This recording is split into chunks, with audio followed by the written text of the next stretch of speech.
to the RunRX podcast, where we talk about all things running. As many runners know, it's 90% mental. So join Coach Valerie and Coach Caroline as we go through the mental side of running. Welcome back to the RunRX podcast. I'm your host, Coach Caroline, and I'm here with Coach Valerie. Coach Valerie, we've been talking about this idea that a lot of us think like we are our injury. Like I have one foot that's shorter than the other. My hip is tilted up. So, one hip is higher than the other. And, how do you answer somebody like that comes to you and says, like, my hips are out of sync or my feet are the wrong size, like they're not the same size? My answer is welcome to what we all live with. There's just a reality that almost everybody that you talk to or meet, or look at yourself, like you can find on yourself, and I'm sure on everyone else, some kind of imbalance. And that's okay. What I tell people is this is why we work on strength and balance, because the more you work in correct movement, because the more you work on, for strength, balance, and correct movement, these things that are right now maybe limiting you, or you think they're limiting you, actually you realize that you've already adapted to being this way. This is how you're made. So now if we just have you move better, you're going to be able to not see those things as a limitation. And it's important to really see that. And then also really, we talked about this, that we have skill, strength, and self-care. So say someone comes to me and they're like, wow, I really have, my hip is tighter and I have right hip is always bothering me. And we start doing like range of motion exercises, hip mobility, and putting you like in balance work. Most people after a while are like, wow, I can really sense a difference, or less, obviously we'll run pain-free, less pain. And first accept that, okay, so maybe that is happening. Now we're going to be like, okay, we're okay with that. Let's work on how we make you move just as good as you can in the situation you have. Okay, so that's kind of keys up my next question, which is going to be around what do we do? Because like a great example that I brought up martial arts, I don't know how many times, was it Taekwondo, Bruce Lee. I was thinking Bruce, I knew the Lee part, but Bruce Lee literally had one leg that was 2 inches shorter than the other. And so people had asked him, well, how did you become such a great martial artist with this disability? And he said, I just did twice as many on the other leg. Like he basically worked it twice as hard. But that's not necessarily your answer for running. Like you don't want me running on like one hip more than another, or doing more strength on one hip or more self-care on one foot, right? Like, how would I fix this in running? Right. Well, it's a balance thing. So one of the things that's really, really cool. Well, by the way, this is a neat story. So Dr. Romanov, who's my coach, who created the pose method. So if you watch him walk, his right foot turns out every step. And he was born that way. Okay. And he still managed to be an amazing high jumper. That was his sport.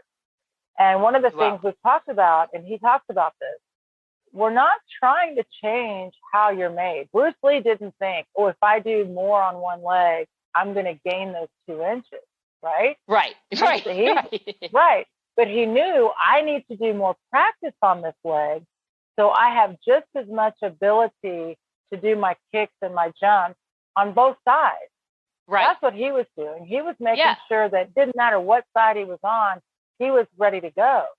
Yeah. So we are very much the same in the sense of we work you 2 ways. One is we work on your single leg stance and your running stance. So whenever you're standing on one leg, you are gaining strength on that side. We work on hip stability, because for us, we need the hips to be stable. So hip stability is a big one for the strength. And also, we do quick pulls. The less time you have on your support foot, which is your foot on the ground, the less chance you have of any injuries, because in running, injuries happen on the ground. So the longer you're on the ground, the more likely your chance of injury. The less time you're on the ground, the less chance of injury. So we work on your ability to pull quickly on both feet.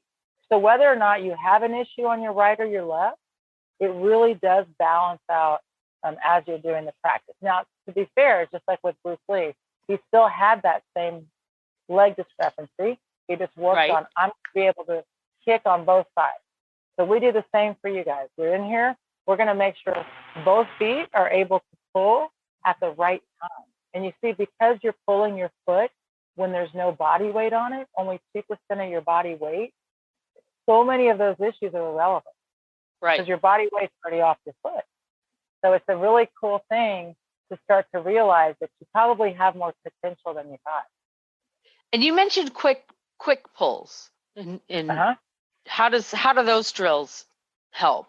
Because you're dealing with like quick feet is what I think of. I think of football drills where you're doing quick feet. Right. Yes.